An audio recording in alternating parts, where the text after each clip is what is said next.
시청자 여러분 안녕하십니까? 1월 17일 수요일 굿모닝 YTN 1부 시작합니다. 먼저 주요 뉴스 보고 오겠습니다. 블라디미르 푸틴 러시아 대통령이 최선희 북한 외무상과 만났습니다. 북한과 러시아가 한층 가까워지는 가운데 푸틴 대통령의 북한 방문도 가시화하는 모습입니다. 국민의힘 한동훈 비대위원장이 오늘 서울시당 신년 인사회 참석으로 전국 순회 일정을 마무리합니다. 국민의힘은 이번 총선에서 전국 4개 권역에 하위 10% 현역 의원을 배제하고 동일 지역구 3선 이상 의원의 경선 득표율을 최대 35% 깎는 내용의 공천 기준을 제시했습니다. 더불어민주당 이재명 대표가 흉기 피습 사건 보름 만인 오늘 당무에 복귀합니다. 당 분열과 공천 잡음 속에 복귀 일성으로 어떤 메시지를 낼지 관심이 쏠립니다. 돈봉투 살포 의혹으로 구속 기소된 송영길 전 더불어민주당 대표의 공소장이 공개됐습니다. 검찰은 송 전 대표가 불법 정치자금 수수 사실을 수시로 보고받았다고 적시했는데 송 전 대표는 법정에서 검찰의 정치 보복에 맞서겠다는 입장입니다. 홍해를 지나는 민간 선박에 대한 예멘 후티 반군의 위협이 이어지는 가운데 이번엔 그리스 화물선이 공격을 받았습니다. 미국은 홍해에서 후티 반군에게 가던 이란의 재래식 살상 무기를 압수했습니다. 오늘은 비교적 온화한 가운데 전국이 대체로 흐리겠습니다. 오후부터는 전국에 가끔 비나 눈이 내리겠고 일부 지역은 대기 정체로 공기가 탁하겠습니다. 첫 소식입니다. 블라디미르 푸틴 러시아 대통령이 현지 시간 16일 최선희 북한 외무상을 만났습니다. 드미트리 페스코프 크렘린궁 대변인은 리아 노보스티 통신에 푸틴 대통령이 이날 모스크바 크렘린궁에서 최 외무상을 맞이했다고 보도했습니다.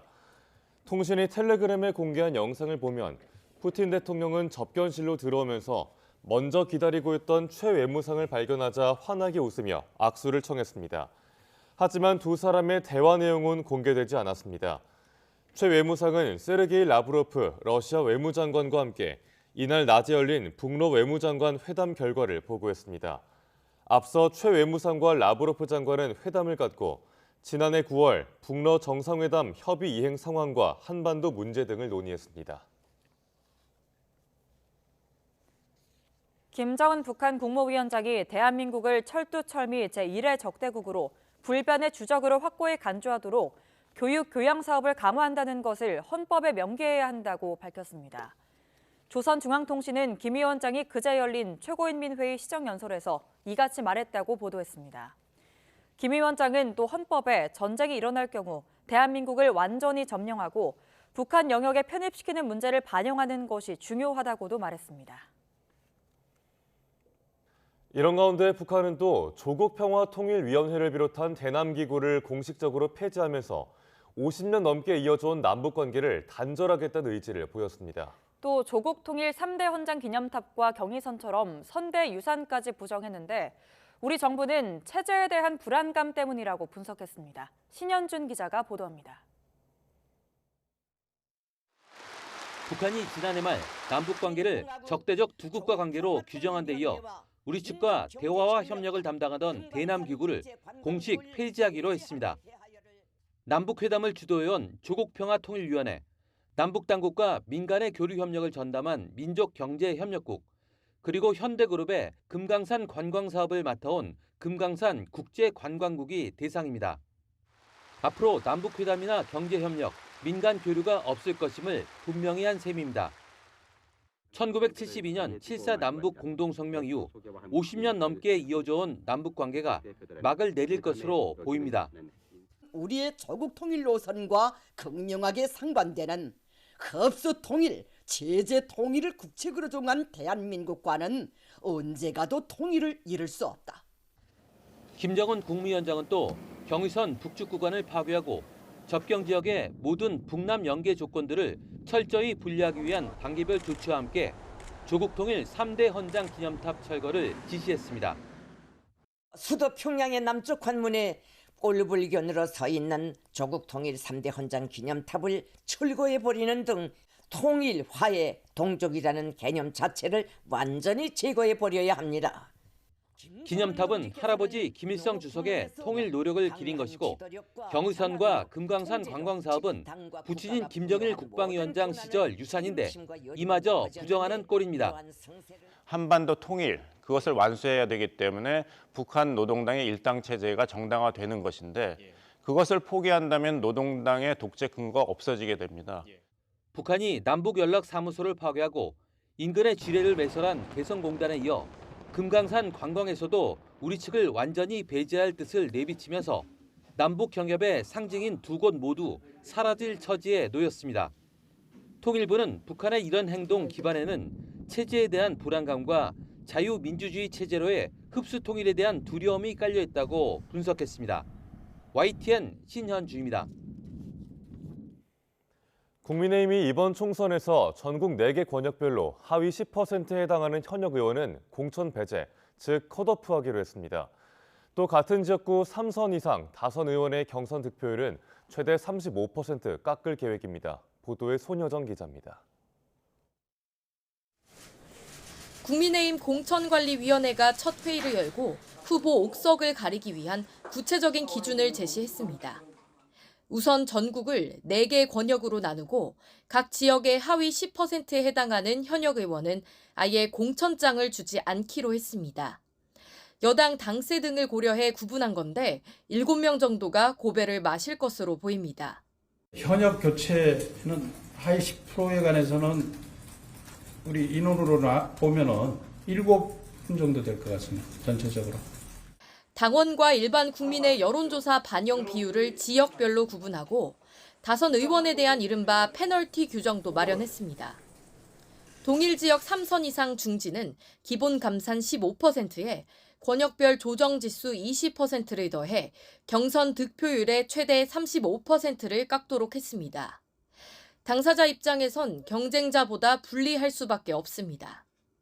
제가 볼 때는 그 정도의 감사는 있어야지만 새로 신인과 경쟁하는 데 있어서 공정한 룰이 된다고 생각하고 있습니다. 성폭력 2차 가해와 직장 내 괴롭힘 등을 공천 부적격 항목에 추가하고 음주운전 관련 기준은 높였습니다. 인적 쇄신과 도덕성 강화를 통해 이기는 공천을 하겠다는 건데 좀 더 일찍 닻을 올린 민주당도 공천 심사의 속도를 내긴 마찬가지입니다. 앞서 정한 전략 지역구의 숫자가 17곳에서 더 늘어날 가능성을 열어뒀습니다. 경선 때 감산 비율이 높은 하위 20% 명단이 통보되면 추가로 불출마를 선언할 의원이 나올 수 있기 때문입니다. 유능한 민주당, 젊은 민주당을 기초로 도덕성과 청렴성을 갖춘 후보, 그리고 이기는 민주당이 되기 위해서는 당선 가능성이 높은 후보를 여야 모두 사활을 건 총선 시기가 빨라지면서 현역 의원 물갈이 규모와 면면에 정치권의 시선이 쏠리고 있습니다. YTN 손유정입니다. 흉기 피습 사건으로 수술받은 뒤 자택에서 회복 치료를 해오던 더불어민주당 이재명 대표가 사건 발생 보름 만인 오늘 당무에 복귀합니다. 이 대표는 아침 출근길에 복귀 인사를 한 뒤 최고위원회의와 총선 인재 환영식을 잇따라 주재하며 공개 일정을 소화할 예정입니다. 비명계 탈당과 공천 잡음 등으로 당내 통합과 혁신이 최대 숙제로 떠오른 상황이라 이 대표가 복귀 일정으로 어떤 메시지를 낼지 주목됩니다. 앞서 박성준 대변인은 어제 브리핑에서 이 대표가 앞으로 총선 준비와 민생 살리기에 박차를 가할 예정이라고 밝혔습니다. 더불어민주당 이재명 대표가 흉기 피습 이후 응급 헬기를 이용한 걸 두고 논란이 이어지는 가운데 국민권익위원회가 특혜 여부에 대한 조사에 착수했습니다. 민주당은 정치적인 의도가 담긴 물타기라며 강하게 반발했습니다. 김대겸 기자입니다. 국민권익위원회는 지난 2일 이 대표가 응급헬기로 부산대병원에서 서울대병원으로 이송된 것과 관련해 다수의 신고가 있었다고 밝혔습니다. 부정청탁과 특혜 제공 여부를 파악해달라는 요청이 접수됐다는 겁니다. 국민권익위원회는 신고 사건에 대한 조사에 착수하였으며 관련 법령에 따라 공정하고 투명하게 사실관계를 확인할 예정입니다. 관련 법에 따라 신고자의 신원 등은 공개하지 않았지만 부산대병원과 소방청, 서울대병원 등 관련 기관들을 먼저 들여다볼 것으로 보입니다. 청탁금지법 위반 등 위법 사항이 발견될 경우 이 대표 측과 민주당으로 조사 범위가 확대될 수 있습니다. 경찰이 피습 사건을 축소 왜곡했다고 주장하며 연일 여론전을 펴고 있는 민주당은 권익위발 소식이 전해지자 더 발끈했습니다. 소방청이 직접 이송 과정에 문제가 없었다고 밝혔는데도 조사에 나서는 것, 다분히 정치적 의도가 담긴 거라고 날을 세웠습니다. 국민신고를 핑계로 제1야당 대표 피습 사건을 물타기 하려는 시도이자 명백한 2차 가해라는 겁니다. 국민권익위원회를 앞세워 정치 테러로 생명의 위협을 받은 야당 대표를 욕보이려는 것입니까? 아니면 전대미문의 정치 테러 사건에 물타기를 시도하는 것입니까? 가장 중요한 건 사건의 진상을 철저히 규명하는 거라며 피의자의 신원과 변명문 등의 전면 공개를 거듭 촉구했습니다. 국민의힘은 총선을 앞두고 민주당이 지지층 결집을 위해 근거 없는 음모론을 펼치고 있다고 받아쳤습니다.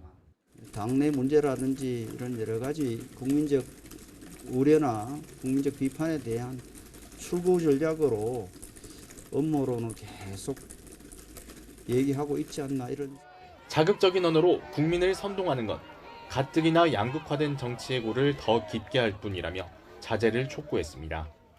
이재명 대표는 피습 15일 만인 오늘 최고위 회의 주재를 시작으로 당무에 공식 복귀합니다. 당장은 산적한 당내 현안에 집중할 것으로 보이는데 권익위 조사와 경찰 수사 등에 대한 입장을 직접 밝힐지도 주목됩니다. YTN 김대겸입니다. 더불어민주당을 탈당한 이낙연 전 대표가 주축이 된 신당인 가칭 새로운 미래가 3만 명 규모의 발긴과 함께 창당 발긴 대회를 열고 첫 발을 뗐습니다. 새로운 미래는 서울 동작구 서울 여성플라자에서 창당 취지를 발표하고 공동창당준비위원장으로 이석현 전 국회 부의장과 신정현 전 경기도 의원, 서효영 변호사를 선출했습니다. 당 인재위원장을 맡은 이낙연 전 대표는 발긴 대표로 한 인사말에서 기존 야당은 도덕적으로 떳떳하지 못하기 때문에 윤석열 정권을 충분히 견제하지 못하고 있다고 비판했습니다. 다가오는 총선 전북 군산에선 더불어민주당 현역 의원들끼리 텃밭 쟁탈전을 벌입니다. 지역 현역인 신영대 의원은 지역 일꾼을, 도전자인 김의겸 의원은 저격수를 자처하며 저마다 지지를 호소하고 있습니다. 김민성 기자의 보도입니다. 지난달 김의겸 민주당 의원은 학창 시절을 보낸 군산에서 출판 기념회를 열었습니다. 조국 전 장관, 최강욱 전 의원과 함께 선 무대.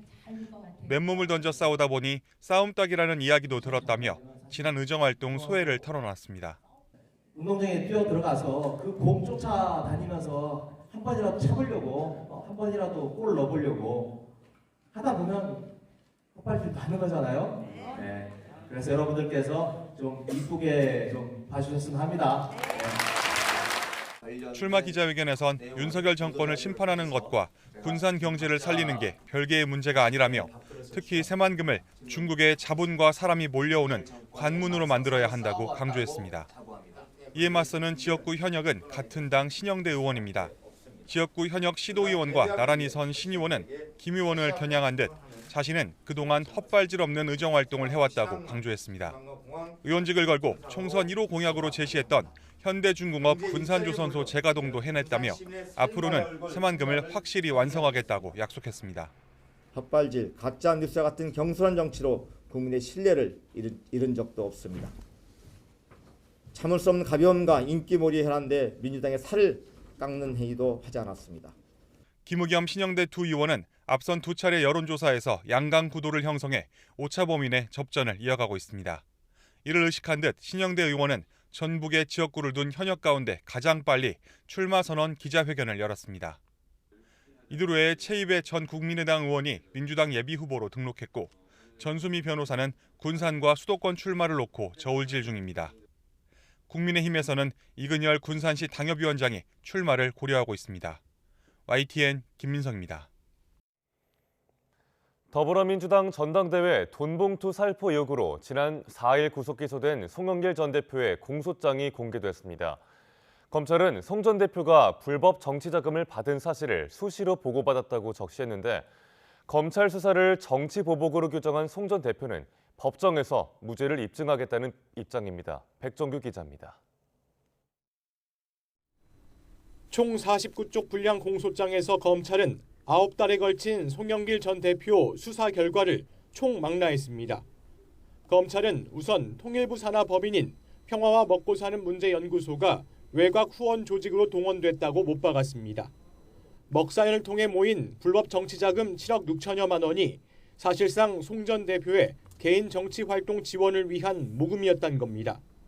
특히 3억 원 넘게 기부한 박용하 전 여수상공회의소 회장이 소각처리시설 인허가 문제로 어려움을 겪자 송 전 대표가 국토부 국장 출신인 민주당 수석전문위원을 소개해줬고 이 위원이 국토부 담당자들에게 12차례 전화를 걸어 신속히 해결해달라고 요청했다는 게 검찰 판단입니다.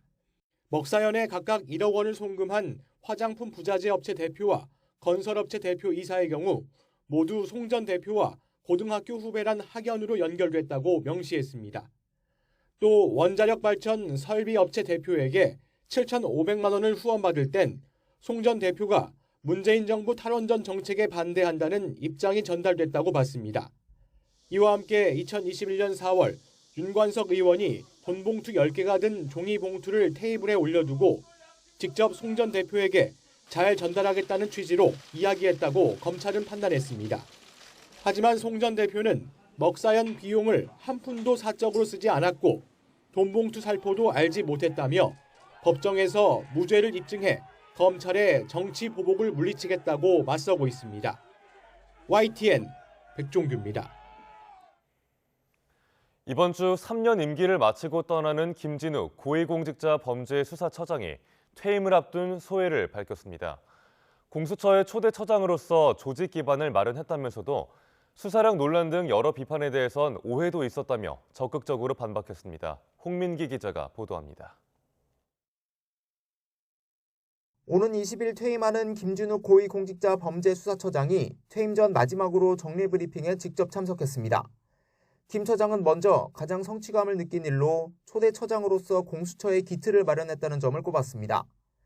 3년 동안 재임하며 인적, 물적 기반에 수사 시스템 등 크게 4가지 기초를 어느 정도 닦았다고 자평했습니다. 출범 이후부터 숱하게 반복된 수사력 논란과 최근 불거진 내홍 등에 대해선 비판을 겸허히 받아들인다면서도 오해도 있다며 적극 해명에 나섰습니다. 민생 사건이 다수인 검찰과 달리 공수처는 정치적으로 민감한 사건을 다루는 만큼 구성원들의 중압감이 클 수밖에 없다는 겁니다. 검사 임기가 짧고 검찰 등 관계기관과 협력 관계가 법에 규정돼 있지 않아 갈등이 불가피한 구조적 문제도 호소했습니다. 김 처장은 윤석열 대통령을 공개 지지하고 공수처 무용론을 내세워온 김태규 전 국민권익위원회 부위원장이 유력한 차기 처장 후보로 거론되는 데 대해서도 언급했습니다. 국회 공수처장 후보추천위원회에서 잘 판단할 거라면서도 공수처의 우선순위는 독립성과 중립성이라고 에둘러 우려를 표했습니다. 김 처장은 이번 주 퇴임하지만 아직 후보추천위원회가 최종 후보 2명을 추리지 못해 처장 공백이 불가피한 상황입니다. 그동안 청구한 구속영장이 모두 기각돼 오전 5패를 기록하고 감사원 간부 뇌물 사건을 이송했다가 검찰이 접수를 거부하자 공개 신경전을 벌이는 등 공수처가 당면한 현실은 녹록지 않습니다. 또 후임 처장 인선 논의 문자를 놓고 국민권익위와 알력 다툼을 이어가면서 출범 3년째에도 자리매김에 실패했다는 지적 역시 1기 공수처의 뼈아픈 평가로 남게 됐습니다. 오는 28일 여운국 차장까지 퇴임을 앞둔 가운데 새로 출범할 2기 공수처가 눈앞에 쌓인 과제들을 얼마나 해결할 수 있을지 주목됩니다. YTN 홍익입니다.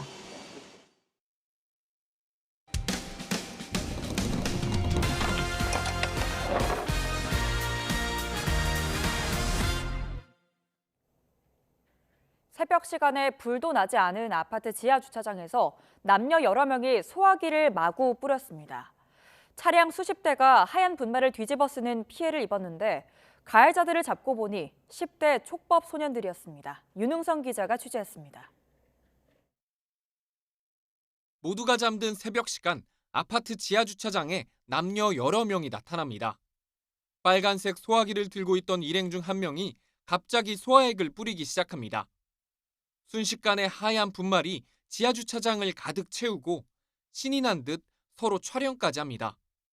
이렇게 아파트 지하 주차장 기둥에 마련된 소화기를 꺼내 마구 분사하면서 일대는 아수라장으로 변했습니다. 소화기 난동 이후 며칠이 지난 뒤에도 일부 차량에는 분말 가루가 그대로 남아 있습니다. 지금까지 관리사무소에 접수된 피해 차량만 30여 대에 이릅니다. 신고를 받고 수사에 나선 경찰이 바로 가해자 4명을 잡았는데 모두 10대 촉법 소년들로 확인됐습니다. 조사는 해서 훈육이라도 단단히 시키고 그래야 되겠죠. 꼭 뭐 벌을 주라는 것보다는. 문제는 이 같은 행동이 일종의 놀이처럼 번지고 있다는 겁니다. 최근 2주 동안 같은 아파트와 옆 단지에서도 또 다른 10대들이 소화기를 뿌리며 난동을 부려 비슷한 피해 2건이 잇따랐습니다.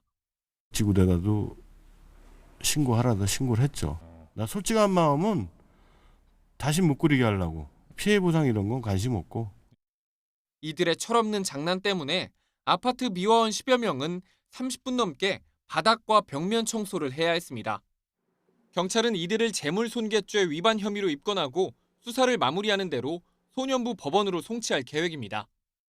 촉법소년이라 형사처벌은 피할 수 있지만 세차비 등으로 많게는 한 대당 수십만 원에 달하는 비용을 고스란히 보호자가 부담하게 됐습니다. YTN 윤홍성입니다. 10대 남학생이 60대 경비원을 폭행하는 영상이 유포되며 논란이 커지자 가해 학생들의 처벌을 원치 않았던 피해자가 입장을 바꾼 것으로 확인됐습니다.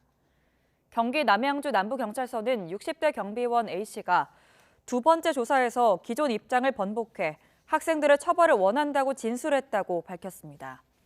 이에 따라 경찰은 10대 B군과 C군을 상해와 명예훼손 등의 혐의로 검찰에 송치할 계획입니다.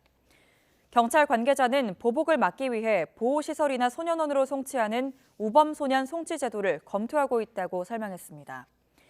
B군 일행은 지난 10일 0시쯤 경기 남양주 다산동의 한 상가에서 경비원 A씨를 발로 걷어차는 등 여러 차례 때리고 이를 찍은 영상을 SNS에 올린 혐의를 받고 있습니다.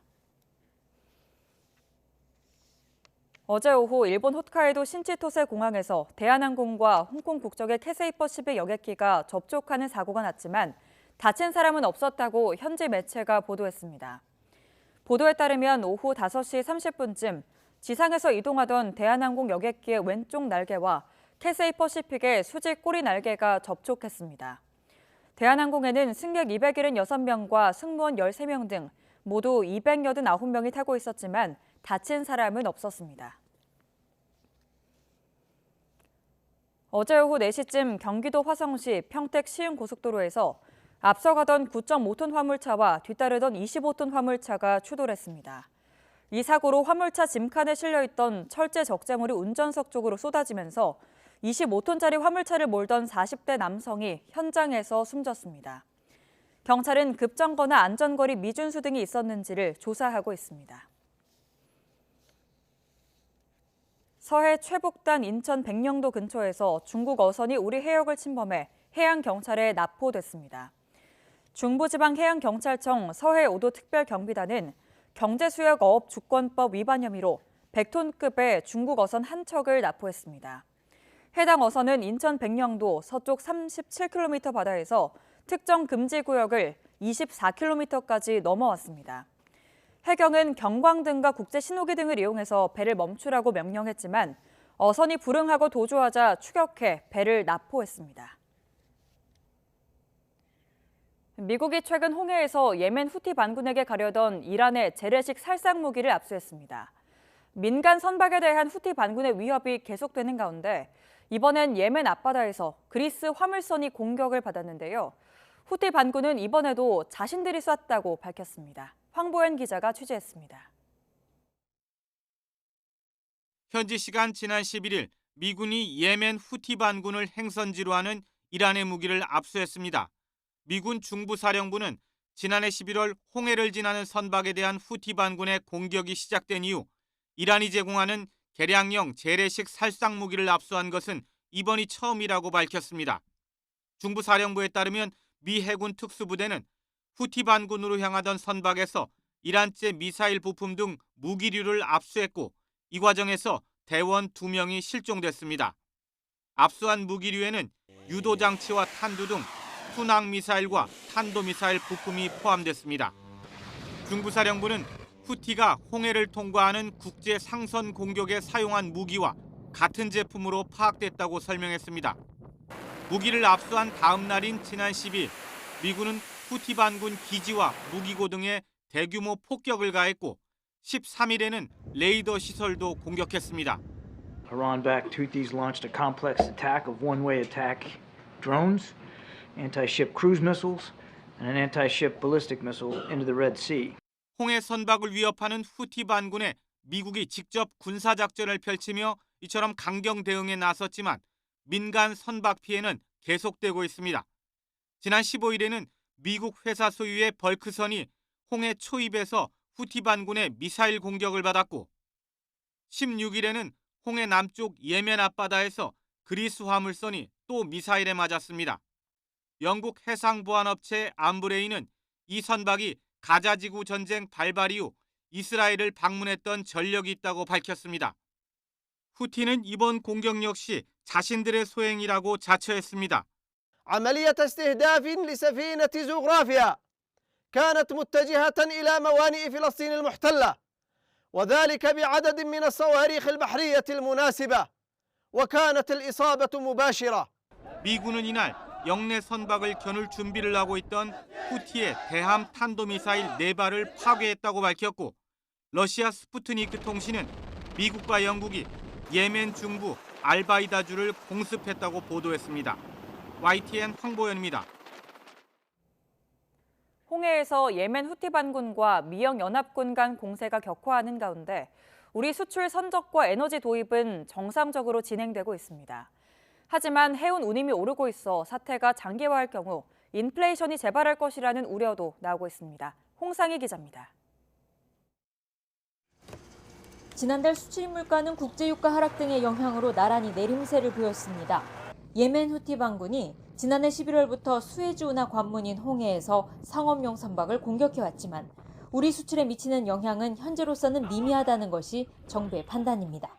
현재까지 우리 수출 물품의 선적과 석유, 천연가스 등 에너지 도입은 정상 진행 중이나 해운 운임이 지속 상승 중이고 일시적인 선적 공간 부족이 예상됩니다. 지난달부터 수에즈 운하 대신 희망봉으로 우회해 자동차 수출에 나선 현대차 등 국내 4개 완성차 업체들도 자동차 인도나 부품 공급에는 피해가 없다는 입장입니다. 반도체 수출도 항공 운송 비중이 98%에 달해 직접적인 영향은 없을 것으로 보입니다. 문제는 홍해 사태가 장기화할 경우입니다. 세계 해운 운임 지표인 상하이 컨테이너 운임 지수는 한 달 사이 2배 이상 올랐고 부산에서 유럽으로 가는 해상 운임은 지난달 91%나 뛰었습니다. 홍해에 이어 원유 동맥으로 불리는 호르무즈 해협에서 이란이 미국 유조선을 납포하면서 안정적이었던 국제 유가도 꿈틀대고 있습니다. 물류 비용뿐 아니라 유가까지 끌어올려 글로벌 인플레이션을 촉발할 가능성이 있는 겁니다.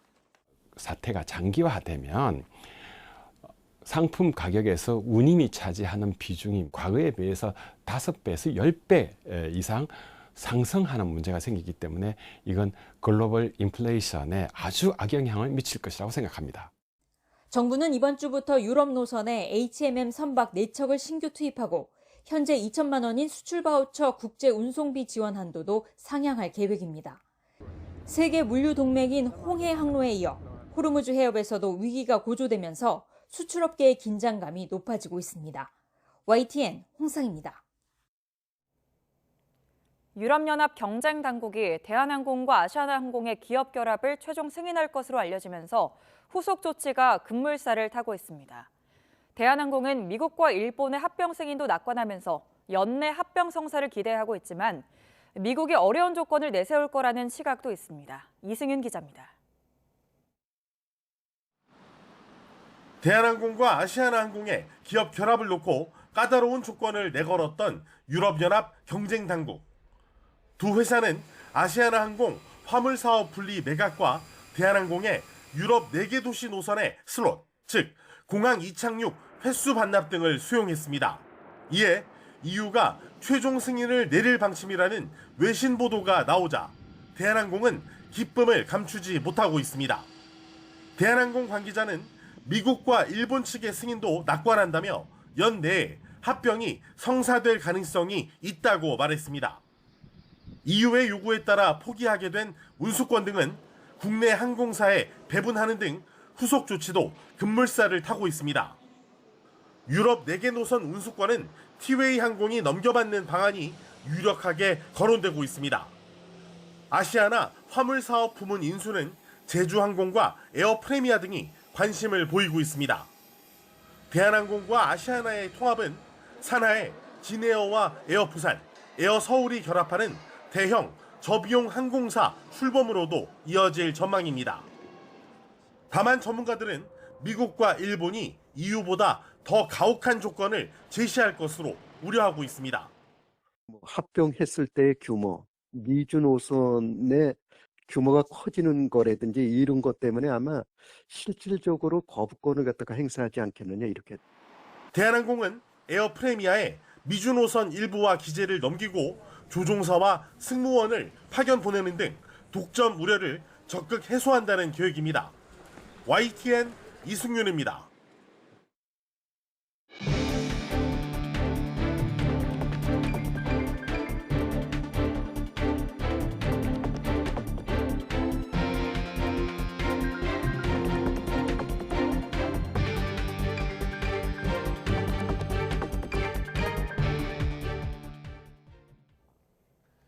금고형 이상 확정 시 세비 반납 등 이재명 대표를 겨냥한 화두를 잇따라 던졌던 한동훈 국민의힘 비상대책위원장이 어제는 이 대표의 지역구 안방을 직접 공략했습니다.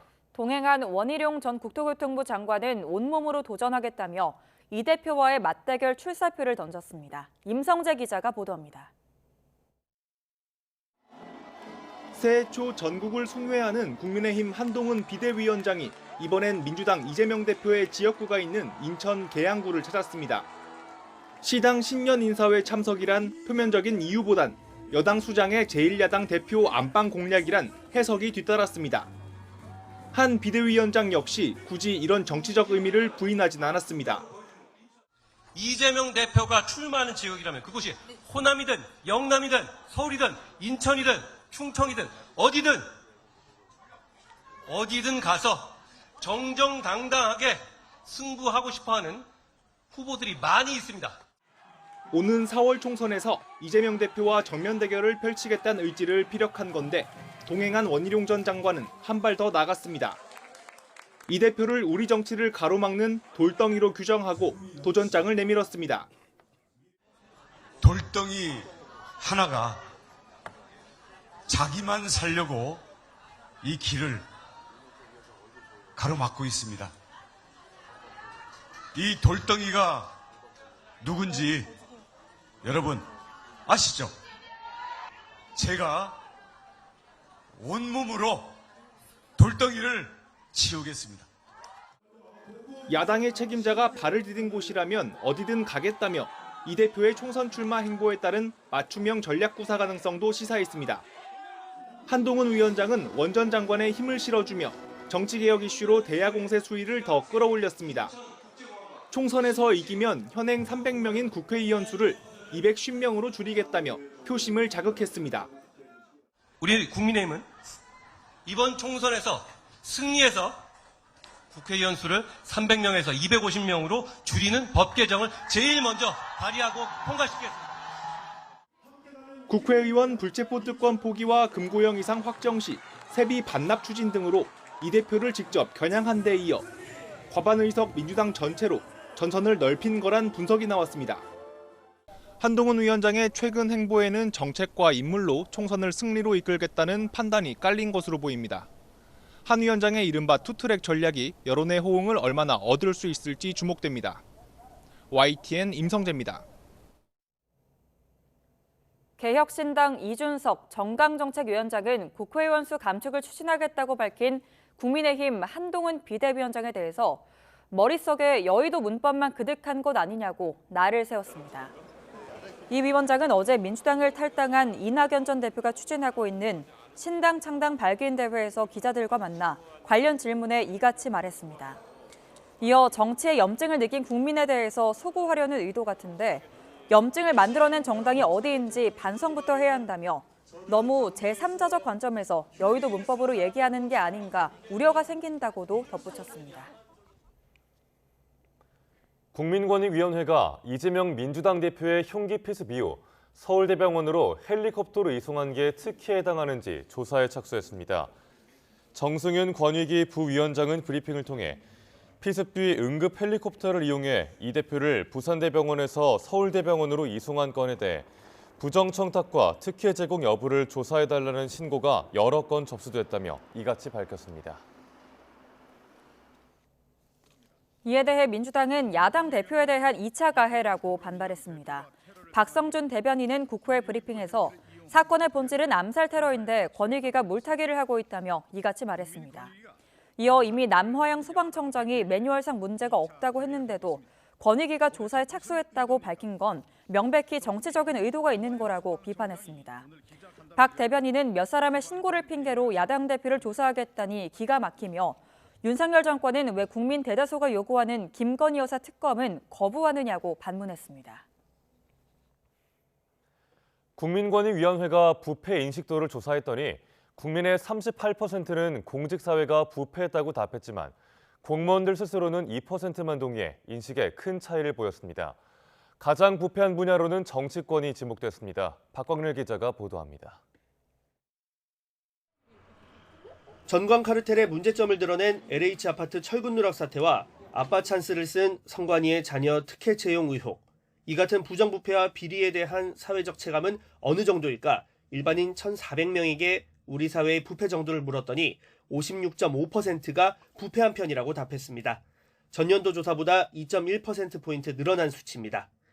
어느 분야의 부패를 가장 심각하다고 느끼는지 교육과 종교단체, 사법 등 11개 분야로 세분화해 다시 질문했습니다. 가장 청렴한 분야론 교육이, 가장 부패했다는 분야로는 정치권이 꼽혔습니다.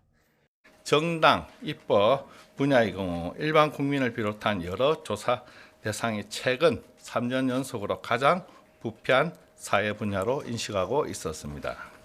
공직사회에 대한 평가를 두고는 일반 국민과 공무원 사이 인식차가 눈에 띄었습니다. 일반인 40% 가까이는 공직사회가 부패했다고 답했지만 공무원은 2.4%만 동의했습니다. 공직사회를 11개 행정 분야별로 나눠 조사한 결과 소방 분야에 대한 부패 인식이 가장 낮았고 건설과 주택, 토지 등 부동산 분야는 가장 높았습니다. 공직자들의 불법 편법적 특혜 제공과 이권개인, 내부정보 활용, 공정한 채용 등 부패 취약 분야의 실태를 점검해 불공정하고 불합리한 관행을 개선해 나가는. 권익위는 이와 함께 전국 243개 지방의회 청렴도를 전수평가하고 국민 삶과 밀접한 자치법규의 부패 유발 요인을 살펴보겠다고 밝혔습니다. YTN 박광렬입니다. 퇴근 뒤에 술을 마셔놓고 초과 근무를 했다며 시간외 수당을 챙긴 금융위원회 사무관들이 감사원의 무더기로 적발됐습니다. 감사원은 부정수령된 시간외 수당을 환수하고 관련자들을 징계하라고 금융위에 통보했습니다. 박기환 기자입니다. 감사원이 금융위원회 5급 사무관 182명을 대상으로 초과근무 수당 표본 조사에 나섰습니다. 그 결과 74%인 135명이 초과근무 수당을 부당하게 받아간 사실이 드러났습니다. 지난 3년간 모두 3천여 시간을 초과근무했다고 허위로 신고해 4,600만 원을 챙긴 겁니다. 특히 수령 액수가 큰 상위 5명의 경우 평일 저녁에 술을 마시고 귀가하던 도중이나 주말에 일이 없는데도 청사에 들른 뒤 초과근무를 했다며 수당을 신청한 것으로 조사됐습니다. 한 사무관은 지난해 시간외 수당을 신청한 초과근무 10번 가운데 7번을 허위로 기재했습니다. 이들은 감사원 감사에서 금융위 내에 관행이라며 저녁 식사를 하며 업무 대기를 하거나 회식에 참석하는 건 업무의 연장이라고 주장했습니다. 감사원은 금융위가 자체 점검해서 이 같은 문제를 확인하고도 징계 처분하지 않는 등 내부 관리를 소홀히 했다고 지적했습니다. 옛날에는 사실은 우리 공무원 월급이나 이런 게 수준이 낮을 때는 사람들이 누구나 다 그렇게 하는 것에 대해서 사실 눈 감고 뭐 이래 왔단 말이에요. 지금까지 여전히 그런 게 남아있는 거죠. 감사원은 부정수령액과 가산금 등 모두 2억 1,600만 원을 환수하고 관련자들을 고의성 등에 상응해 징계하라고 금융위에 통보했습니다. 금융위는 이에 대해 공직기강을 확실하게 다잡겠다고 밝혔습니다. YTN 박견입니다. 1월 17일 수요일 미리 보는 오늘입니다. 흉기 피습으로 수술을 받은 뒤 자택 치료를 이어가던 더불어민주당 이재명 대표가 사건이 발생한 지 보름 만인 오늘 당무에 복귀합니다. 이 대표는 아침 출근길에 복귀 인사를 한 뒤 최고위원회의와 총선 인재 환영식을 잇따라 주재할 예정인데요. 비명계 탈당과 공천 잡음 등으로 당내 과제가 쌓여 있는 만큼 이 대표가 복귀 일성으로 어떤 메시지를 낼지에 관심이 쏠리고 있습니다. 새해 들어 전국을 돌며 지지층 결집에 나선 국민의힘 한동훈 비대위원장이 오늘 서울을 마지막으로 순회 일정을 마무리합니다. 오늘 오전 한 위원장은 서울 마포구의 한 식당에서 열리는 서울시당 신년 인사회에 참석해 22대 총선의 최대 승부처 중 하나인 서울 표심 잡기에 나섭니다. 그 다음에는 여의도로 이동해서 당내 중진 의원들과 오찬 회동을 하는데 공천 심사가 본격화한 지금 한 위원장이 어떤 메시지를 내놓을지 주목되고 있습니다. 북한의 계속되는 핵미사일 위협 속에 한미일 북핵 수석 대표가 3자 양자 협의를 열고 공동 대응 방안을 고민합니다. 외교부는 김건 한반도 평화구섭 본부장과 나마즈 히로유키 일본 외무성 아시아 대양국장이 오늘 외교부 청사에서 한일 북핵 수석 대표 협의를 개최한다고 밝혔습니다. 외교부는 3국 수석 대표가 이번 협의에서 최근 북한의 도발과 긴장 고조 행위, 또 북한과 러시아 간의 교류와 또 군사 협력 등 한반도 정세 관련 평가를 공유하고 대응 방안을 협의할 계획이라고 설명했습니다. 지금까지 미리 보는 오늘이었습니다.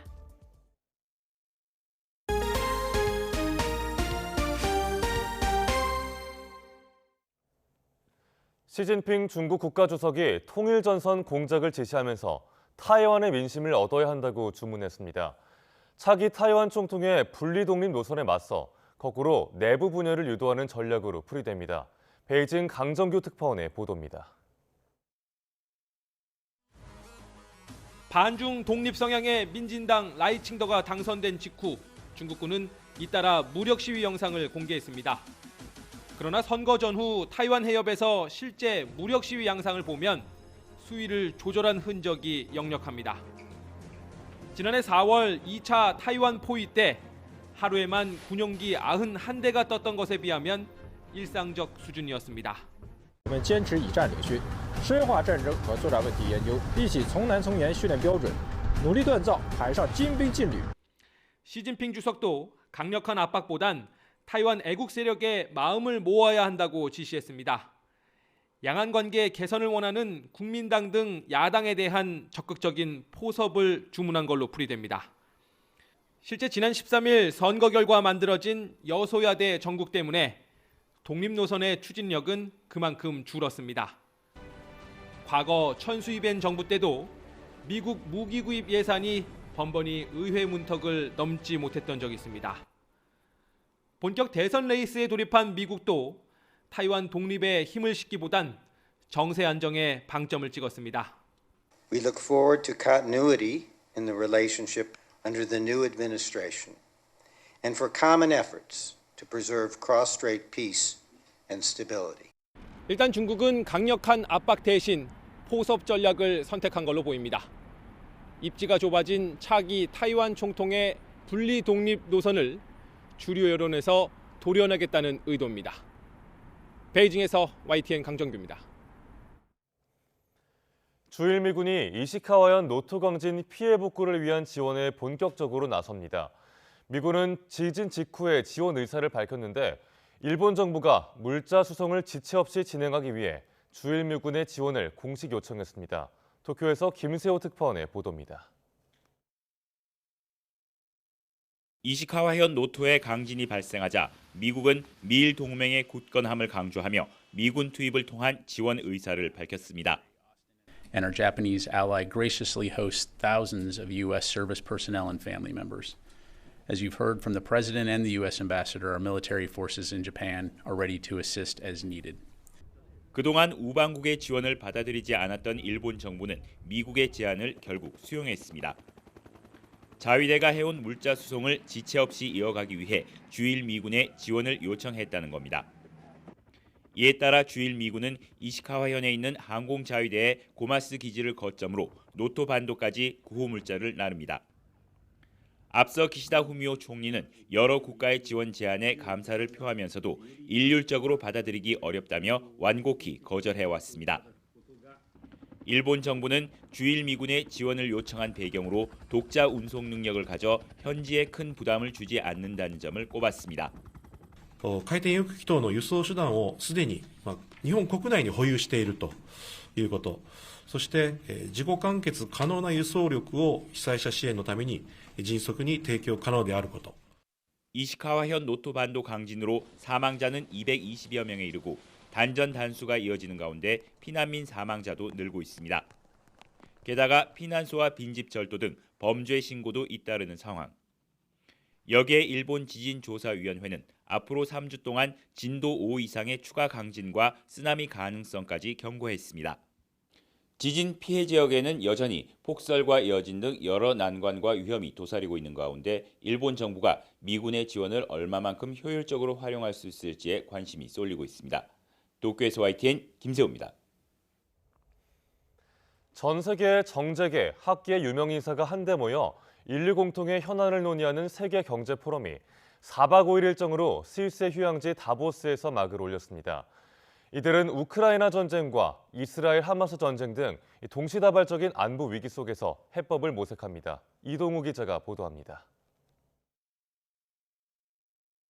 스위스 휴양지 다보스에서 5일간 열리는 세계 경제 포럼, 이른바 다보스 포럼이 개막했습니다. 개막 행사에서는 사회 발전에 기여한 예술인에게 시상하는 크리스탈 어워드를 여배우 양자경 등 3명에게 수여했습니다. For me personally, action in the face of adversity opened doors, altered the course of my life, and made every dream of a little girl come true.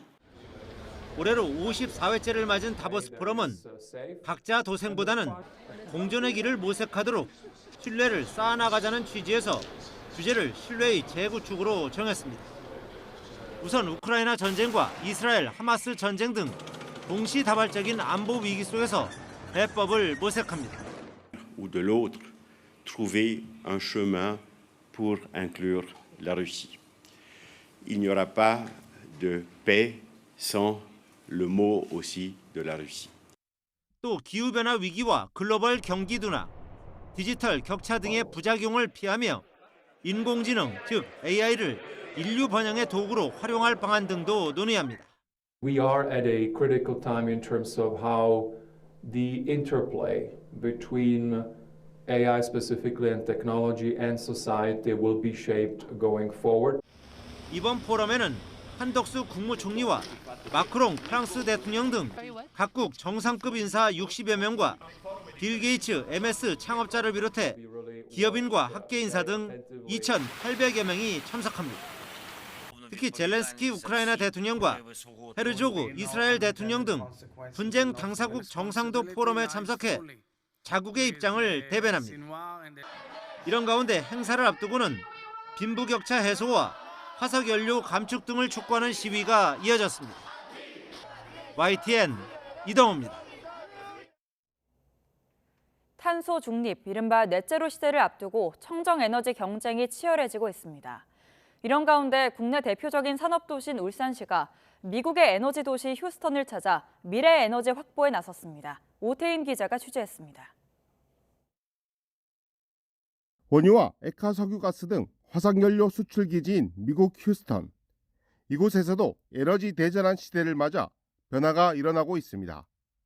친환경 대체 에너지로 꼽히는 수소 생산이 그중 하나.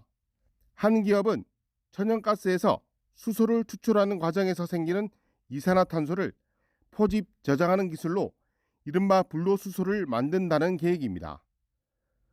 다루기 어려운 수소를 운송과 보관이 편한 청정 암모니아로 합성해 수출하는 방안도 논의하고 있습니다.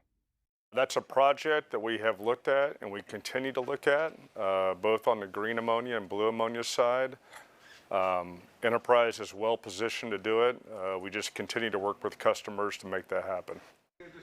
국내 기업들도 변화에 맞춰 화석 연료에서 벗어나 청정 암모니아 수입으로 눈길을 돌렸습니다. 원유, 그리고 LNG, LPG 중심으로 미국에서 수입하고 있는데요. 향후에는 청정 에너지라고 불릴 수 있는 수소나 암모니아도 미국에서 적극적으로 수입할 계획이 있습니다. 국내 수소 산업을 이끄는 울산시도 휴스턴을 주목했습니다. 해외 사절단을 파견해 미국 업체와 간담회를 열고 미래 에너지인 청정 아모니아 선점에 나섰습니다. 울산은 SK가스가 국내 최초로 수소 복합 단지를 현재 건설하고 있는 만큼 전폭적인 행정 지원으로 관련 사업을 잘 정착시켜서 미래 에너지 시장을 선점해 나가도록 하겠습니다. 울산시는 동포 간담회에 이어 자매도시인 휴스턴시를 방문하는 등 민관천 관계도 다지고 있습니다. 울산시가 미국 에너지 수도 휴스턴과 협업으로 산업도시를 넘어 청정 에너지 도시로 자리매김할 수 있을지 주목됩니다. 미국 휴스턴에서 YTN 오태인입니다. 국제올림픽위원회 IOC 선수위원에 도전하는 골프 여제 박인비 선수가 위원이 되어서 올림픽에서 골프의 위상을 높이고 싶다고 말했습니다. 지금까지 골프뿐이었던 인생에서 벗어나 요즘은 진정한 사회생활을 시작한 것 같다고도 말했는데요. 대한민국 첫 여성 IOC 위원에 도전하는 박인비 선수를 김상익 기자가 만났습니다. LPGA 4대 메이저 대회 우승과 올림픽 금메달까지 따내는 골든 커리어 그랜드 슬램을 달성한 박인비. IOC 선수위원 도전을 위해 잠시 골프채는 내려놨지만 육아와 일을 병행하느라 바쁜 나날을 보내고 있습니다. 저한테는 모든 게 다 지금 배워가는 중인 것 같아요. 사실 정말 뭐랄까 진정한 사회생활의 시작이랄까 저한테는. 필드에선 늘 무표정하던 침묵의 암살자도 자연스레 소통과 미소가 일상이 됐습니다. 입장 차이가 굉장히 큰 것 같아요. 이제 정말 다양한 사람들을 많이 만나고 그리고 나의 니즈를 그들이 들어줘야 되는 상황이기 때문에 이제 정말 슈퍼 을이 된 기분입니다. 선수위원에 당선되면 무엇보다 올림픽에서 골프의 위상을 높이고 싶다고 말합니다. 요즘 뭐 혼성 경기도 굉장히 많이 열리고 있고 매치 플레이 방식도 있을 수 있고 조금 더 스펙타클하고 조금 더 재미있는 골프 경기도 한번 올림픽에서 있으면 어떨까 생각을 했고요. 너무나 좋은 사람이라고 말하는 남편 남기엽 코치와는 어떤 일로 부부싸움을 하는지 물었습니다. 남편이 모든 일에 예스를 할 때 이제 이런 거는 조금 이제 노를 해야 되지 않냐라는 얘기를 했을 때 남편은 또 그게 아니라고 얘기를 하고 그러면 이제 내가 나쁜 사람이 되고. 주변에선 선수위원 당선 가능성이 높다며 안심시키기도 하지만 올림픽 전에 파리로 날아가 발로 뛰면서 선수들 표심 잡기에 최선을 다한다는 각오입니다. 1라운드 17번 홀쯤 와 있다고 생각해요. 그래서 2라운드를 이제 어떻게 시작할지를 이제 굉장히 고민을 많이 하고 있는 단계고 동료 선수들의 목소리를 잘 전달할 수 있는 역할을 제가 한번 해보려고 도전하고 있으니까요. 저를 한번 믿고 지지해 주시면 너무 감사할 것 같습니다. 감사합니다. YTN 김사익입니다. 오늘은 전국에 비나 눈 소식이 있어 우산 챙기셔야겠습니다. 눈비는 오전에 충남과 전북에서 시작돼 오후에는 그 밖에 전국으로 확대되겠는데요. 예상되는 비의 양은 5에서 20mm가 되겠고 기온이 낮은 지역에서는 비가 눈으로 바뀌어 내리겠습니다. 서울 등 수도권과 강원 내륙에 1에서 3cm, 강원 산간에 최고 8cm의 눈이 내려 쌓이겠습니다. 미끄럼 사고와 교통안전에 각별히 유의하시기 바랍니다. 오늘 아침 큰 추위는 없습니다. 현재 서울 기온은 영하 0.6도, 강릉 7도를 나타내고 있고요. 한낮에도 예년 기온을 1에서 4도가량 웃돌겠습니다. 서울 3도, 대전 5도, 부산 12도까지 크게 오르겠습니다. 오늘은 전국이 대체로 흐린 가운데 일부 중서부 지방은 초미세먼지 농도가 나쁨 수준을 보이겠습니다. 동해안 지역은 눈비가 내리기 전까지 대기가 무척 건조하겠고 영동 지방에는 바람도 강하게 불겠습니다. 비와 눈은 내일 새벽 수도권과 영서지방부터 점차 그치겠습니다. 다만 영동과 남부지방은 주 후반까지 눈비가 자주 내릴 전망입니다. 날씨였습니다. 굿모닝 YTN 1부 마칩니다. 잠시 후 2부가 이어집니다. 함께해 주신 여러분 고맙습니다.